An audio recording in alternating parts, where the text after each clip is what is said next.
Bonjour tout le monde et bienvenue à votre émission Simplement et sans limite. Je suis le pasteur Yvon Stabili, pasteur de l'église EVC à la Chine. Ça me fait plaisir d'être avec vous encore une fois cette semaine. Dans les 2 dernières semaines, on a parlé sur l'honneur. On a vu les grandes lignes de l'honneur dans la première semaine. La semaine passée, on a discuté ensemble des conséquences du déshonneur. Et cette semaine, je voudrais partager avec vous des bénéfices de l'honneur. Donc, je vous invite à prendre vos Bibles, un papier, crayon, et puis à prendre des notes. Vraiment, vous allez voir à quel point c'est, je vais le dire comme ça, c'est payant d'être des hommes et des femmes d'honneur, d'honorer finalement ce que la parole de Dieu nous dit et de chercher la volonté de Dieu dans ce qu'on fait. Amen. Donc, un premier bénéfice que la parole de Dieu nous dit à propos de l'honneur, c'est d'avoir une vie longue et heureuse. Quand on regarde dans Deutéronome au chapitre 5, le verset 16, je vous invite à tourner avec moi, dans Deutéronome chapitre 5, le verset 16, ça dit « Honore ton père et ta mère, gloire à Jésus, comme l'Éternel, ton Dieu, te l'a ordonné, afin que tes jours se prolongent et que tu sois heureux dans le pays que l'Éternel, ton Dieu, te donne. » Amen. Ça, c'est une belle promesse qui nous est donnée de la part de Dieu. Mais je vous rappelle qu'elle est directement rattachée à l'honneur. Honore ton père et ta mère. Et vous savez, quand on avance avec le Seigneur, il y a une chose qu'on se rend compte, c'est que il y a nos parents naturels, mais il y a nos parents aussi spirituels. Donc, on doit être capable d'honorer nos pères et notre mère au niveau naturel, mais aussi notre père et notre mère au niveau spirituel. Hein? Parce que Dieu s'est servi de quelqu'un pour t'emmener au Seigneur. Dieu s'est servi de quelqu'un pour t'instruire, pour te faire grandir, pour te faire avancer. Et on doit être capable d'honorer ça. Pourquoi je vous partage ça? Parce qu'un jour, j'étais à l'une de nos missions et je parlais avec des pasteurs dans le pays qui nous concerne. Et cette personne-là me parlait de leur père spirituel, puis il me disait « C'était notre père spirituel. » Et il parlait vraiment de lui au passé. Fait que moi, j'ai demandé « Il est mort? » Elle dit, non, il n'est pas mort. Fait que je dis, comment s'il n'est pas mort, tu peux parler de lui au passé. Un père va demeurer un père. Et puis, je me rappelle, il m'avait expliqué, eux autres, ça de cette façon-là. Il dit, oui, mais c'est parce que quand il est devenu notre père spirituel, on était ici, puis lui était là. Mais maintenant, nous, on est ici. Ah! Ma réflexion, ça a été de dire, wow! Je veux rencontrer cet homme-là, j'ai absolument besoin de lui parler. Puis là, ils sont venus mal un peu parce qu'ils ne comprenaient pas l'idée. Puis je dis, non, je dois lui parler. Je dis, parce que si ton père spirituel a fait ça pour toi, ça veut dire que c'est un bon père. Et je leur ai expliqué, vous savez, moi, j'ai des enfants, j'en ai dans le naturel. Et comme père, le désir que j'ai, c'est que mes enfants me dépassent. Donc, si toi, ton père spirituel, fait en sorte que tu le dépasses, c'est un bon père. Je veux voir cet homme-là. Je veux avoir un temps avec lui. Et j'ai expliqué, je ne pourrai pas travailler avec le fils si je ne bénis pas le père. Et donc, finalement, j'ai été en lien avec cet homme-là et on a développé une relation ensemble. Mais ces gens-là, une chose qu'ils n'avaient pas réalisée, c'est que la façon qu'ils traitaient leur père spirituel m'en disait long sur la façon dont ils étaient pour me traiter une fois qu'eux auraient reçu ce qu'ils voulaient avoir. Est-ce que vous comprenez? Donc, voyez-vous que l'honneur va révéler beaucoup de choses dans notre vie. Et ce que la parole de Dieu nous enseigne, c'est que quand on honore notre père et notre mère, eh bien, on va vivre longtemps, puis on va vivre heureux dans le pays que le Seigneur nous donne. Donc, je ne sais pas vos projets, mais moi, j'ai le projet de vivre jusqu'à 120 ans. Et je vais vivre heureux jusqu'à 120 ans. Donc, qu'est-ce que je vais faire? Je vais honorer mon père, ma mère, mais mon père, mère spirituel aussi. Donc, c'est vraiment important de ne pas négliger les deux aspects dans notre vie, autant l'aspect naturel que l'aspect spirituel, et d'amener cet honneur-là dans tous ces aspects-là pour être capable de voir vraiment la bénédiction de Dieu prendre place dans notre vie, dans toutes les sphères. Gloire à Jésus. Deuxième bénéfice à l'honneur qu'on peut voir ensemble, la bénédiction financière. Ben oui, les finances, la bénédiction financière. La parole de Dieu nous en parle, entre autres dans le livre des Proverbes. Si vous tournez avec moi dans Proverbes, on va aller voir rapidement ensemble quelques passages dans Proverbes, entre autres 8. Proverbe 8, le verset 18. Ça dit, attendez une seconde.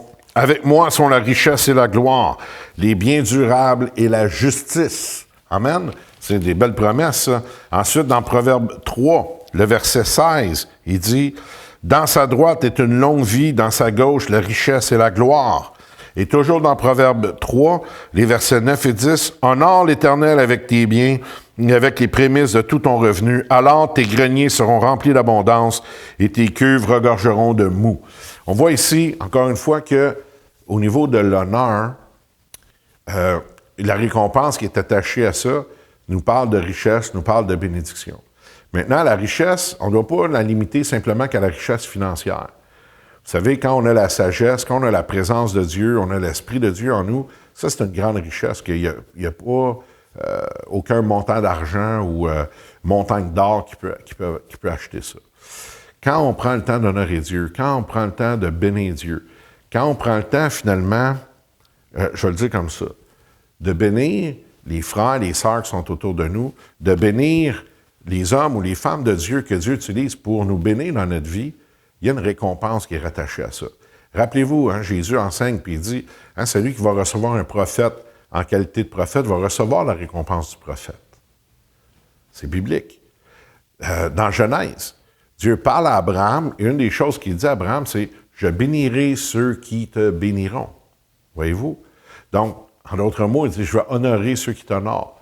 Même Dieu dit, on l'a vu la semaine passée rapidement, mais il dit « Je vais honorer ceux qui m'honorent ». Donc, voyez-vous, quand Dieu t'honore, quand Dieu déverse sur toi sa bénédiction, sa faveur ou sa grâce, bien, c'est sûr que l'abondance est là. Parce que le Dieu qu'on sert, c'est un Dieu d'abondance. Et cette abondance-là est à tous les égards. Jean, il dit, je te souhaite de prospérer à tous égards, comme prospère l'état de ton âme. Donc, on voit que même dans la parole de Dieu, il y a ce désir-là, ce vœu-là pour l'autre, finalement, de prospérer à tout égard. Donc, on veut prospérer à tout égard. En tout cas, je ne sais pas vous, mais moi, je veux prospérer à tout égard. Et une des clés pour être capable de voir la prospérité prendre place dans notre vie à tout égard, c'est l'honneur. D'apprendre à honorer les autres, d'apprendre à honorer surtout ceux que Dieu utilise pour impacter nos vies. Ça peut être un professeur à l'école, ça peut être un patron au travail ou un collègue de travail, ça peut être ton pasteur ou un frère ou une sœur à l'église ou un autre ministère que Dieu utilise vraiment pour te bénir et te faire avancer de gloire en gloire. Donc, n'aie pas peur d'honorer, n'aie pas peur de bénir, n'aie pas peur n'aie pas peur de donner, donne de ton temps, de tes talents, de ton amitié, puis de tes finances aussi, parce que Dieu va multiplier tout ça. Et ça fait partie des promesses que la parole de Dieu nous donne à propos des bénédictions qui sont rattachées à l'honneur. Un autre bénéfice qu'on voit à l'honneur, c'est d'être honoré par Dieu. Je ne sais pas parmi vous combien il y en a qui souhaiteraient ça, mais moi, je veux être honoré par Dieu. Et le Seigneur nous parle de ça. Regardez dans Jean au chapitre 12. Si vous tournez avec moi dans Jean, l'Évangile de Jean, chapitre 12, le verset 26. Gloire à Jésus. Merci, Seigneur, pour ta parole.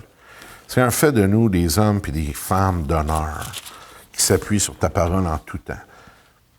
Jésus, c'est Jésus qui parle. Il dit, on va commencer à lire au verset 25. Il dit, « Celui qui aime sa vie la perdra. Celui qui ait sa vie dans ce monde la conservera pour la vie éternelle. Si quelqu'un me sert, qu'il me suive. Et là où je suis, là aussi sera mon serviteur. Si quelqu'un me sert, le Père l'honorera. » Wow!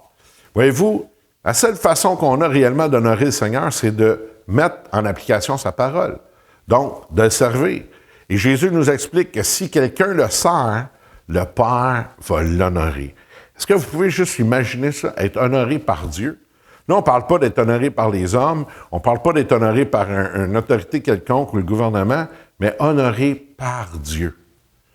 Quand Dieu nous honore, il déverse sur nous sa faveur. La parole de Dieu nous enseigne ailleurs que celui qui a la faveur de Dieu, Dieu dispose même ses ennemis à son égard. Ça veut dire que, prenez-le comme ce verset-là qui dit que si Dieu est pour nous, qui sera contre nous? Donc, quand Dieu est pour toi, quand Dieu t'honore, quand Dieu te donne sa faveur, quand Dieu déverse sur toi cette grâce-là, bien, même tes ennemis sont disposés envers toi. Et ça, il faut comprendre cet aspect-là, parce que la faveur de Dieu, elle est pour tout le monde, mais ce n'est pas tout le monde qui l'obtient. C'est pas tout le monde qui l'a. Pourquoi? Jésus nous donne la clé dans Jean ici. On doit servir le Seigneur Jésus. On doit servir Christ. Ça veut dire que je dois mettre en pratique la parole de Dieu. Je dois avancer avec ce que Jésus me donne et je dois le mettre en pratique dans tous les aspects de ma vie pour être capable de voir cette faveur-là se déverser sur moi, pour que le Père m'honore. Et confondez pas amour et honneur. Dieu aime tout le monde, c'est pas un problème, mais c'est pas vrai qu'il honore tout le monde. Il va honorer ceux qui servent son Fils Jésus. Il va honorer ceux qui mettent en pratique sa parole. Et du moment où tu mets en pratique la parole de Dieu, du moment où tu mets en pratique les commandements que Christ nous a donnés, ben, tu sais quoi? Le Père t'honore. Wow! Puis quand le Père t'honore, il déverse sur toi sa faveur. Quel bénéfice! Quel bénéfice d'être honoré par le Père. C'est quelque chose quand même, quand on y pense. Et ça, c'est à portée de tout le monde. C'est ça qui est beau. C'est pas réservé pour une élite, c'est pas réservé pour une classe quelconque de personnes, c'est pas réservé pour les pasteurs ou les prédicateurs. Non, non, non. C'est pour chaque personne qui sert Jésus-Christ. Chaque personne qui met en pratique la parole de Dieu, le Père va t'honorer, donc sa faveur, elle est pour toi. Wow! C'est quelque chose, hein? Donc, tu as le choix de regarder quelqu'un qui marche dans la faveur de Dieu puis être jaloux, finalement, faire le jeu de l'ennemi, puis rester à l'écart de ça, ou de dire, tu sais quoi, moi aussi, je vais mettre en pratique la parole. Moi aussi, je vais servir Dieu avec tout mon cœur, puis moi aussi, je vais obtenir la faveur de Dieu. Et vous savez, quand on obtient la faveur de Dieu, là, comment je peux vous dire ça? On voit la grâce de Dieu se manifester même dans des petits détails de la vie, dans des petites choses de rien. Où, moi, là, souvent, il y a des choses qui m'arrivent, et puis des fois, les gens me disent « Ah, il y a juste à toi que ça arrive. Comment ça se fait que c'est toi qui vis ça? Pourquoi c'est encore toi? Pourquoi ci? Pourquoi ça? » Puis moi, je le fais à la blague, mais en même temps, je le crois, puis je le pense. Je dis « Ben, Dieu m'aime. Dieu m'aime, puis Dieu me donne sa faveur, Dieu me donne sa grâce. » Et c'est une joie de vivre cette vie-là, remplie de la grâce puis de la faveur de Dieu, finalement, dans tout ce qu'on fait. Et je veux vraiment vous encourager, parce que c'est à votre portée, là. Tout ce qu'on a à faire, c'est de mettre en pratique la parole. On met en pratique la parole, Dieu nous honore. Dieu nous honore, sa faveur vient. Sa faveur vient, on voit la grâce surnaturelle qui prend place, il y a des choses qui arrivent dans nos vies que d'autres n'ont pas, des opportunités même qui se présentent devant nous, des bénédictions qui sont là, qu'on n'a pas nécessairement cherché, qu'on n'a pas nécessairement attendu, mais Dieu nous le donne, Dieu nous le fait. Pourquoi? Parce qu'il nous honore. Des portes qui ouvrent qu'on n'aurait même pas imaginées. Dieu nous conduit à des places qu'on n'a même pas pensé même qu'on pouvait planifier être là, mais Dieu le fait. Pourquoi? Parce qu'il honore. C'est sa parole. Il va toujours le faire. Et je veux vraiment vous inviter à rechercher ça. Comment? En mettant en pratique sa parole. Gloire à Jésus. Un quatrième bénéfice qu'on retrouve à l'honneur, la promotion. Qui n'aime pas ça, être promu? Hein, que ce soit au travail, que ce soit dans l'Église. Hein, et c'est biblique, hein, les promotions. Jésus lui-même, il nous enseigne quoi? Il va nous amener comment? De gloire en gloire. Donc, si le Seigneur nous enseigne dans sa parole qu'il va nous amener de gloire en gloire, bien, on va le paraphraser de cette façon-là. Il nous enseigne qu'il va nous amener de promotion en promotion. Et c'est ce qu'on veut vivre dans notre vie, on veut le vivre dans notre quotidien. Si vous voulez tourner avec moi dans Isaïe, au chapitre 58. Isaïe, le chapitre 58. On va lire ensemble les versets 13 et 14. Gloire à Jésus. Ça dit... Si tu retiens ton pied pendant le sabbat pour ne pas faire ta volonté en mon saint jour, si tu fais du sabbat tes délices pour sanctifier l'Éternel en le glorifiant, et si tu l'honores en ne suivant point tes voies et en ne te livrant pas à tes penchants et à de vains discours, alors tu mettras ton plaisir en l'Éternel, je te ferai monter sur les hauteurs du pays, et je te ferai jouir de l'héritage de Jacob ton père, car la bouche de l'Éternel a parlé. Amen. Gloire à Jésus. Voyez-vous, il dit, si tu l'honores en ne suivant point tes voies, en ne livrant pas à tes penchants et à de vains discours, il dit, et alors tu mettras ton plaisir en l'Éternel. Il dit quoi? Je te ferai monter sur les hauteurs du pays. Gloire à Jésus. C'est quoi ça, les hauteurs du pays? Ça, c'est les différentes sphères de ta vie. Les hauteurs du pays, c'est quoi? C'est le monde politique, c'est le monde des arts, c'est le monde social, le monde professionnel, la famille, le ministère. C'est les différentes sphères dans lesquelles on évolue finalement dans notre société. Et Dieu, ce qu'il dit, c'est que si tu m'honores, si tu prends à cœur de mettre en pratique les commandements que moi je te donne, finalement, les instructions que je te donne, je vais te faire monter sur les hauteurs du pays. Ça veut dire que je vais te mettre sur le dessus des différentes sphères qui sont là dans ta vie. Et ça, là, ça manque cruellement aujourd'hui dans l'Église. Dans notre société, de voir des chrétiens qui sont vraiment au top de ce qu'ils font, des chrétiens qui sont au niveau des arts, que ce soit les arts visuels, la musique, ou peu importe, au niveau de la créativité, au niveau professionnel, dans les affaires, le marketplace, hein, comme on dit, ou encore dans le monde politique, ou même dans les familles, ou encore dans l'éducation, ou au niveau spirituel, même dans l'Église, où les enfants de Dieu deviennent finalement des références. Parce que tu sais quoi? C'est nous qui devons influencer le monde. La parole de Dieu dit qu'il a fait de nous le sel de la terre. Hein, c'est ce qu'il a dit. Nous, on a la lumière en nous, la lumière de Christ, la lumière qui est la vérité, et la lumière qui est claire, qui brille dans les ténèbres, finalement. Donc, c'est pas les ténèbres qui doivent étouffer la lumière, mais la lumière qui doit faire fuir les ténèbres. Mais pour faire fuir les ténèbres, quand tu mets une lumière sur le dessus d'une montagne, tout le monde la voit. Mais si tu mets une lumière dans le bas de la montagne, seulement ceux qui sont en hauteur qui sont capables de voir qu'il y a une petite lumière en bas. Mais quand la lumière brille en haut, tout le monde la voit de loin. Et ça, c'est toi. Dieu t'a créé pour que tout le monde puisse voir ta lumière briller de loin dans toutes les sphères de ta vie, à cause de Christ en toi. Amen. Et si on veut voir ça, on doit honorer Dieu. Honorer ses commandements, honorer ses préceptes. Parce qu'il dit que si on fait ça, il va nous conduire sur les hauteurs du pays, les plus hautes montagnes. Gloire à Jésus. Et ça, c'est ce que le Seigneur veut faire avec toi. Et ça rentre dans les bénéfices de l'honneur. Si tu m'honores, si tu honores ma parole, si tu honores ce que je t'ai demandé de faire, si tu honores ce que je t'ai commandé, je vais te conduire sur les plus hauts sommets, sur les plus hautes montagnes du pays. Gloire à Jésus. Et ça, c'est ma prière pour toi, que le Seigneur puisse te conduire sur les plus hautes montagnes dans ta vie, dans toutes les sphères de ta vie. Hein, on doit voir les chrétiens là. Nous qui devons être la référence, finalement, l'espérance dans ce monde sans espérance à cause de Christ en nous. Vous savez, c'est puissant l'honneur. Et les bénéfices, les récompenses de l'honneur, c'est puissant dans notre vie. Si on peut juste prendre à cœur, de mettre ça en pratique et réellement de chercher la face de Dieu à travers ça, vous allez voir qu'il y a des choses qui vont prendre place dans votre vie que vous n'aurez jamais imaginées. Et tout ça à cause de l'honneur. La parole de Dieu nous donne un 5e bénéfice à propos de l'honneur. Nous amène à être reconnus et identifiés comme des personnes ayant la faveur et la bénédiction de Dieu. Oui, des gens qui reconnaissent qu'on a la faveur, la bénédiction de Dieu. Moi, je peux vous dire que, vous voyez l'Église ici, quand on a commencé les constructions, quand on a commencé les rénovations de cet édifice-là, qui est très vieux en passant, qui a été bâti en 1832, bien, le Seigneur a commencé à mettre des choses dans notre cœur, puis on a reçu la faveur. Des choses qu'on négociait pour avoir des prix qui étaient exorbitants, et les gens, finalement, nous disaient « Ah, vous avez le bon Dieu pour vous ». Parce que finalement, on était capable de les avoir à une fraction du prix. Des gens qui ne connaissent pas Dieu, mais qui ont pris à cœur de venir servir. Des gens qui ont pris à cœur de faire des choses à rabais, je vais le dire comme ça, parce que pour eux, il y avait un bénéfice pour eux à bénir l'Église de Jésus-Christ, sans même savoir pourquoi.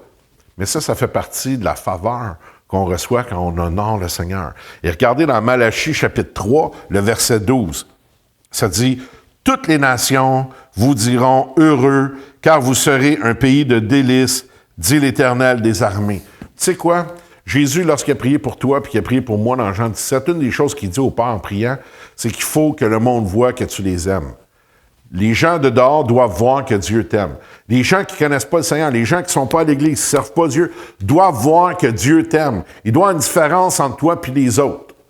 Hein, la Bible dit ça, qu'il va venir un temps, il va y avoir une différence entre ceux qui servent Dieu et ceux qui ne le servent pas. Et cette différence-là, c'est pas seulement la puissance du Saint-Esprit, c'est pas simplement la manifestation des prodiges, des miracles ou des différents dons qui sont là, mais c'est aussi la manifestation de la faveur, de la grâce, la faveur surnaturelle de Dieu dans ta vie pour toi et ta famille, puis les tiens. Et ça vient quand on marche dans ce que le Seigneur nous demande de faire, quand on marche dans la volonté de Dieu. Beaucoup de gens se plaignent parfois que leur vie est difficile, mais ce qu'ils ne réalisent pas souvent, c'est qu'ils ne font pas ce que Dieu leur a demandé de faire. Ils font plutôt ce qu'eux aiment. Ils font plutôt ce qu'eux ont envie de faire. Mais tu sais quoi? Quand on fait ce que Dieu nous demande de faire, quand on va là où Dieu nous dirige, mais il y a une chose qu'on réalise, c'est qu'il ne nous laisse pas y aller seul. Sa faveur, sa grande grâce nous accompagne. Puis ça peut être dans les affaires. Hein, c'est pas juste à l'Église, là. C'est pas juste dans les choses spirituelles, mais dans ta famille, dans ton travail, ou dans ton entreprise, dans ta business, ou peu importe, dans ton loisir, dans les sports. Moi, je prie qu'on puisse voir des enfants, des jeunes, réussir, avoir du succès dans les arts, dans les sports, dans les différentes choses qu'ils entreprennent, pour que notre jeunesse devienne l'influence de demain, mais remplie de la grâce de Dieu et de la faveur de Dieu avec un cœur pour le servir dans ce qu'ils sont. C'est quelque chose hein, qu'on y pense, quand c'est les autres qui reconnaissent que le Seigneur est pour toi. Je me rappelle d'avoir fait un achat particulier pour l'Église. Récemment, justement pour de l'équipement l'année passée qu'on a acheté pour faire ce qu'on fait là. Et puis, quand on a magasiné ça, le coût était quand même assez cher. Puis, j'ai demandé à une compagnie de me faire des prix, pas un prix d'ensemble, mais des prix séparés. Je voulais savoir combien les choses coûtaient séparément. Puis, ça coûtait vraiment plus cher que ce qu'on pouvait se permettre à ce moment-là. Et finalement, le même après-midi, ils m'ont rappelé puis ils ont dit « Toi, tu as le bon Dieu pour toi. » Et puis là, il y avait une commande qui avait été précommandée avec un dépôt de plusieurs milliers de dollars qui était fait et la personne a cancellé sa commande, perdu son dépôt, puis ils nous ont simplement vendu le matériel pour la balance de ce que l'autre restait à payer. Voyez-vous, on a reçu ça une fraction du prix. Pourquoi? Parce qu'on a simplement fait ce que le Seigneur nous a demandé de faire. C'est quoi? Pas parce qu'on est bon, pas parce qu'on est meilleur, mais on a juste pris à cœur de faire la volonté de Dieu. Et puis même des gens qui ne connaissent pas Dieu, on dit, tu sais quoi? Toi, tu as un bon Dieu pour toi parce que... La même chose pour des caméras. On avait commandé 2 caméras. Il y en a une qui était rentrée, puis il avait dit l'autre juste au mois de juin. Je pense qu'on était encore au mois de mars. Puis j'ai dit, mais non, on ne peut pas attendre au mois de juin, on a besoin. Il dit, ah non, mais c'est juste au mois de juin. Puis on a commandé quand même. Mais on a prié. On a dit, Seigneur, toi, tu sais, je pense que c'est 2 ou 3 jours après, peut-être une semaine maximum. La personne m'a appelé et dit, tu as vraiment le bon Dieu pour toi. Disons, la même caméra que tu as commandée était à Vancouver. Par un hasard qu'eux ne comprennent pas, c'est ramassé à Toronto. Puis au lieu de la shipper à Vancouver, ils l'ont envoyé à Montréal. Puis là, on dit, finalement, t'as vu-tu? Puis finalement, on l'a eu comme une semaine après au lieu de 3 mois ou 4 mois plus tard. Eux, ils ne comprenaient rien dans ce qui se passait. La seule explication qu'ils disaient, c'est « t'as le bon Dieu avec toi ». Ben oui, j'ai le bon Dieu avec moi. Pourquoi? Je répète, pas parce qu'on est bon, pas parce qu'on est meilleur. Simplement parce qu'on veut obéir quand le Seigneur nous demande de le faire. Gloire à Jésus. Le Seigneur est bon. Le Seigneur est fidèle. Amen. Je vais vous donner un dernier point sur les bénéfices de l'honneur. Ce point-là va s'adresser surtout à vous, messieurs. Vous savez, ça m'arrive souvent que je rencontre des gens qui me disent, et des hommes entre autres, qui m'expliquent qu'ils ont de la difficulté dans leur vie de prière. Puis ils m'expliquent que des fois, la prière, c'est difficile, ou ils ont l'impression qu'il manque quelque chose. Bien, un des bénéfices de l'honneur, c'est de n'avoir aucun obstacle à nos prières. Ah, ben oui. Et si vous n'avez pas appris ça encore, ben soyez très attentifs, messieurs, puis mesdames, prenez des notes pour votre mari. Dans 1 Pierre, au chapitre 3, le verset 7, voici ce que la parole de Dieu nous enseigne. Marie, montrez à votre tour de la sagesse dans vos rapports avec votre femme, comme avec un sexe plus faible. Honorez-la, comme devant aussi hériter avec vous de la grâce de la vie, qu'il en soit ainsi afin que rien ne vienne faire obstacle à vos prières. Oh Seigneur! Honorez vos femmes. Hein, honorez-la comme elle aussi devant hériter de la grâce comme nous. Puis il dit qu'il en soit ainsi afin que rien ne vienne faire obstacle à vos prières. Messieurs, est-ce que vous pouvez réaliser que le fait de ne pas bien traiter vos femmes, que de ne pas bien honorer votre femme, provoque et cause un obstacle à vos prières qui souvent devient un obstacle majeur. Qu'est-ce que ça veut dire? Que si tu n'es pas capable d'honorer ton épouse, si tu n'es pas capable d'en prendre soin, hein, puis en passant, dans ce passage-là, il ne dit pas que les femmes sont d'un sexe plus faible, mais il dit simplement d'en prendre soin comme si elles étaient d'un sexe plus faible. Okay? C'est très différent. Je veux dire, voilà, la Bible dit les femmes sont plus faibles, ne sont pas plus faibles, c'est pas vrai. La preuve, c'est que vous, messieurs, quand vous avez besoin d'aide, ou si vous avez besoin de soulever quelque chose de très lourd, allez-vous chercher quelqu'un de plus faible que vous? Ben non. Ça prend au moins force égale et plus. Alors, quand Dieu a créé la femme, qu'est-ce qu'il a dit? Il n'est pas bon que l'homme soit seul, je vais lui donner une aide semblable à lui. Et ce que Dieu a dit, c'est que je ne vais pas lui donner une aide plus faible que lui, mais une aide qui est semblable à lui. Mais la Bible dit, traitez-les comme si elles étaient plus faibles, pour en prendre soin, pour les entourer, pour les aimer. Mais il dit, honorez-les. Honorez-les parce qu'elles vont hériter des promesses, elles vont hériter de la grâce, pareil comme vous. Et il faut que ça soit comme ça, afin qu'il n'y ait aucun obstacle à vos prières. Donc, je vais te demander ceci. Si tu trouves que ta vie de prière n'est pas efficace, ou n'a pas l'efficacité qu'elle devrait avoir, comment est-ce que tu traites ta femme? Comment est-ce que tu honores ta femme? Est-ce que tu as toujours la critique ou tu es toujours à murmurer parce que ça ne fait pas ton affaire? Est-ce que tu es le genre d'homme qui est juste capable de voir là où elle a manqué ou là elle n'a pas fait comme toi tu l'attendais? Ou tu es capable de reconnaître tous les efforts que ta femme fait, de reconnaître finalement tout le travail qu'elle accomplit, tout ce qu'elle apporte, et puis d'être capable de la bénir et de l'honorer, de remercier le Seigneur pour cette femme-là que Dieu t'a donnée? Parce que si tu l'honores, ça va éliminer les obstacles qui sont là dans ta prière. Et ça, c'est pas négligeable quand on pense à ça, parce que combien de chrétiens sont frustrés? Parce qu'ils disent « Ah, je prie, mais il ne se passe rien. Je prie, mais on dirait que ma prière ne va pas au ciel.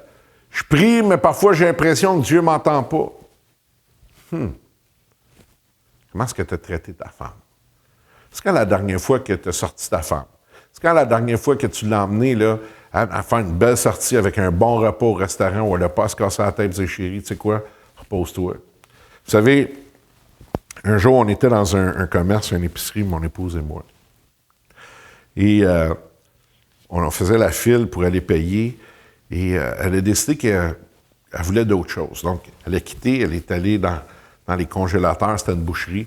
Et moi, j'étais au comptoir, puis il y avait des femmes, d'autres femmes qui étaient là, et la femme qui était à la caisse. Et puis, la dame me dit « Ah, monsieur, vous êtes avec la femme qui est là-bas? » Je dis « Oui. » Puis là, je dis ça comme ça, je dis « Elle est chanceuse, hein? » Et là, les autres femmes qui étaient à la caisse, là, en file, ont commencé à lever les yeux dans les airs pour faire « Voyons, voir si ça a du bon sens de dire ça, que sa femme est chanceuse. » Et là, quand ma femme arrive, je fais signe aux autres femmes, tu sais, arrêtez de parler. Puis là, ma femme a dit, ben, qu'est-ce qui se passe? Puis là, je lui explique. Je dis, ben, la dame ici m'a demandé, j'étais avec toi. J'ai dit, ah oui, oui. Puis je lui disais, comment t'es chanceuse? Et ma femme a regardé les autres dames qui étaient en file et la caissière, puis elle nous a dit, c'est vrai que je suis chanceuse. Et là, les femmes étaient là, ah, c'est ça qu'elle a dit, elle a dit qu'elle était chanceuse, elle a confirmé. Puis, voyez-vous, ces femmes-là ne s'attendaient même pas à entendre une femme dire qu'elle était chanceuse d'avoir le mari qu'elle avait. C'est quelque chose, hein? Puis souvent, je ne blâme pas les femmes. Souvent, je blâme comment est-ce que l'homme va traiter sa femme, plus que d'autres choses. Je vous l'ai déjà dit, pendant les 2 semaines qu'on a passées, on a parlé un peu de ça brièvement des femmes. Si tu la traites comme une reine, elle va te traiter comme un roi. Si tu la traites en fou, elle va faire de toi un fou, devant tout le monde. La parole de Dieu, c'est une parole d'honneur. N'oubliez jamais une chose, on sert le roi des rois. Et devant Dieu, tout se passe avec honneur. On a vu dans la première semaine ce passage-là dans Malachie, où Dieu dit, vous dites que je suis Père, mais si je suis Père, est où l'honneur? On a vu que l'honneur était tellement importante pour Dieu que lui-même la demandait. On a vu les conséquences que le déshonneur pouvait apporter, aller jusqu'à la déconnexion. Déconnexion avec des amis, déconnexion avec Dieu. Un homme qui trahit sa femme avec l'adultère, ces choses-là vont avoir une déconnexion. Ça peut amener au divorce, ça va briser la famille. Il y a une déconnexion qui est là à cause du déshonneur. Le déshonneur peut arriver dans l'Église au niveau du ministère. Et la déconnexion peut suivre suite à ça. Il s'agit de nous, de mettre en pratique ce que la parole de Dieu nous dit, de décider d'être des hommes et des femmes d'honneur, de marcher dans l'intégrité, de servir Dieu de tout notre cœur. Et de jamais oublier qu'on n'en a pas les autres à cause de qui ils sont, mais à cause de qui on est nous en Jésus-Christ. Nous sommes des ambassadeurs de Christ. Nous sommes des fils et des filles de Dieu. Amen. Et c'est comme ça qu'on doit réagir et être des hommes et des femmes d'honneur dans tout ce qu'on fait. Pour honorer notre Père, honorer notre Dieu, notre Seigneur, notre Sauveur. Gloire à Jésus. Eh bien, là, c'est vrai. C'était notre dernière session sur l'honneur. J'espère que vous avez pris des notes. J'espère que ça peut vous parler, vous édifier d'une façon ou d'une autre. Je vous invite à être des hommes et des femmes d'honneur. À jamais oublier qu'on ne peut pas honorer sans donner.